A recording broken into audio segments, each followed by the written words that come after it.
बिस्मिल्लाहिर्रहमानिर्रहीम। अस्सलामु अलैकुम वरहमतुल्लाहि वबरकातुहू। मुहतरम नाज़रीन, अवामुन्नास के अंदर तीन बातें कसरत से मशहूर हैं, हालांकि वो तीनों बातें गलत हैं। तो उन तीनों बातों का बयान ज़रूरी है ताकि हर मुसलमान उन बातों से अपने आप को बचाए। पहली बात ये मशहूर है कि औरत के ऊपर एक कुर्बानी करना वाजिब है, और बाज़ इलाकों में ये मशहूर है कि औरत के ऊपर 7 कुर्बानियाँ करना वाजिब है। अगर औरत ने अपनी ज़िंदगी में अपने 7 हिस्से डाल लिए या 7 बकरे ज़िबा कर दिए या 7 दफ़ा कुर्बानी कर ली, अब उसकी छुट्टी हो गई, अब वो साहिब निसाब है। हर साल ईद की कुर्बानी की ईद आती रहे, लेकिन उस पर कुर्बानी करना ज़रूरी नहीं है, हालांकि ये बात गलत है। अगर औरत साहिब निसाब है, निसाब की मालिक है, और हर साल वो साहिब निसाब है, हर साल उस पर कुर्बानी करना वाजिब है। कुर्बानी जैसे नमाज रोजाना पढ़ना फर्ज है, इसी तरह कुर्बानी करना भी हर साल फर्ज है साहिब निसाब के ऊपर।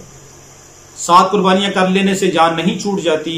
7 कुर्बानियों का या एक कुर्बानी का ये सिर्फ ढकोसला है, शरीयत के साथ इसका कोई ताल्लुक नहीं है। लिहाजा आदमी मर्द हो चाहे औरत हो, उसके जिम्मे सिर्फ 7 कुर्बानियां नहीं है कि अब मैंने 7 कुर्बानियां अपनी पूरी कर ली हैं, अब मैं किसी और का हिस्सा डाल लेता हूं। हालांकि ये बात गलत है, बल्कि आदमी अगर साहिब निसाब है तो उसको हर साल कुर्बानी करनी चाहिए। दूसरा मसला ये है कि हमारे यहाँ ये मशहूर है कि हम कहते हैं जी घर का सरबराह कुर्बानी कर ले तो सब की तरफ से कुर्बानी हो जाएगी। हालांकि ये बात भी गलत है। अगर तो घर का सरबराह ही वो साहिब निसाब है, घर के बाकी अफराद, उसके बेटे या बेटों की बीवियां वो साहिब निसाब नहीं है, निसाब की मालिक नहीं है, बेटों के पास अपनी कोई मलकियत भी नहीं है, कोई अपना सोना चांदी जेवरात नहीं है, कोई नकदी नहीं है, और वो निसाब के मालिक नहीं है, घर का सरबराह ही सब कुछ करता है, उसी के पास सारा माल होता है, वही सबको खर्चा देता है, तो फिर तो घर के सरबराह ही के ऊपर कुर्बानी वाजिब होगी, बाकियों पर कुर्बानी वाजिब नहीं है।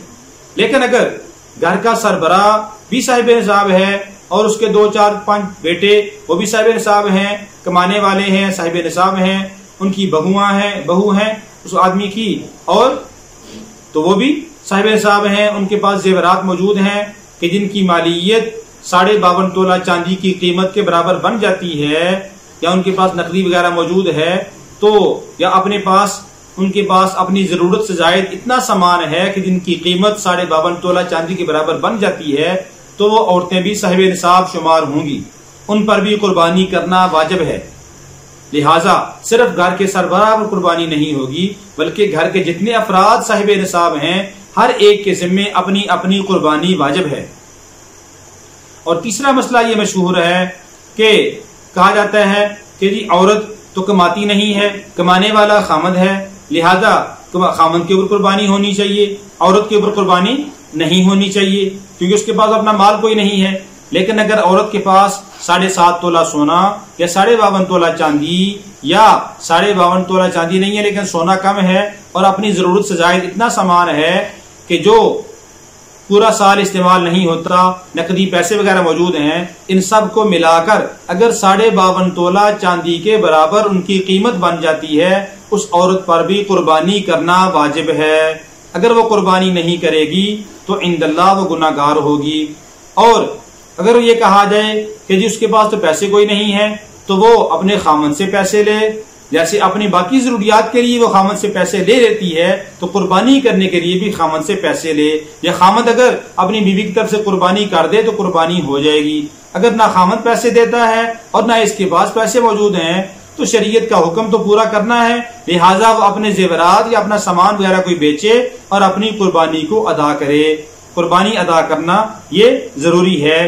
इसी तरह वो अगर आदमी ये कहता है कि जी मैंने तो अपने पिछले साल कुर्बानी कर ली थी, ये भी मशहूर है, चलो इस साल मैं अपने मरहूमा वालिदा या अपने मरहूम वालिद की तरफ से हिस्सा डाल लेता हूँ, या मैं नबी पाक सल्लल्लाहु अलैहि वसल्लम की जात की तरफ से हिस्सा डाल लेता हूँ, मैंने तो पिछले साल कुर्बानी कर ली है, या मैंने अपनी 7 कुर्बानियां कर ली हैं, लिहाजा अब मैं अपने मरहूमीन का हिस्सा डाल लेता हूँ। तो ये बात याद रखिए कि मरहूमीन का हिस्सा डालना ये नफली चीज है, उन पर कुर्बानी नहीं है। कुर्बानी साहिब निसाब जो जिंदा होता है उस पर वाजिब होती है। जो आदमी दुनिया से चला जाए उस पर कुर्बानी वाजिब नहीं है। अगर अल्लाह ने आपको इस्तिताअत अता फरमाई है तो आप अपना हिस्सा पहले डालिए और उसके बाद अपने मरहूमीन में से जिसका आप हिस्सा डालना चाहें आप हिस्सा डाल सकते हैं। नबी पाक सल्लल्लाहु अलैहि वसल्लम का हमारे ऊपर बहुत हक है, उनका हिस्सा भी अगर अल्लाह ने इस्तिताअत अता फरमाई है उनकी जात की तरफ से भी हम अपना हिस्सा डालें, उनके साथ उनका भी हिस्सा डाल लें। लेकिन पहले अपना हिस्सा डालना वाजिब है। अगर कोई आदमी नफरी कुर्बानी कर रहा है तो नफरी कुर्बानी का तो उसको सवाब मिल जाएगा, लेकिन अपनी कुर्बानी ना करने का, वाजिब छोड़ने का वो गुनाहगार है। लिहाजा जरूरी है कि आदमी अपनी कुर्बानी पहले करे और अपने मरहूमीन की तरफ से अगर हिस्सा डालना चाहे, कुर्बानी करना चाहे तो वो बाद में डाले। अल्लाह रब्बुल आलमीन हम सबको इन मसाइल को समझकर अमल करने की तौफीक अता फरमाए।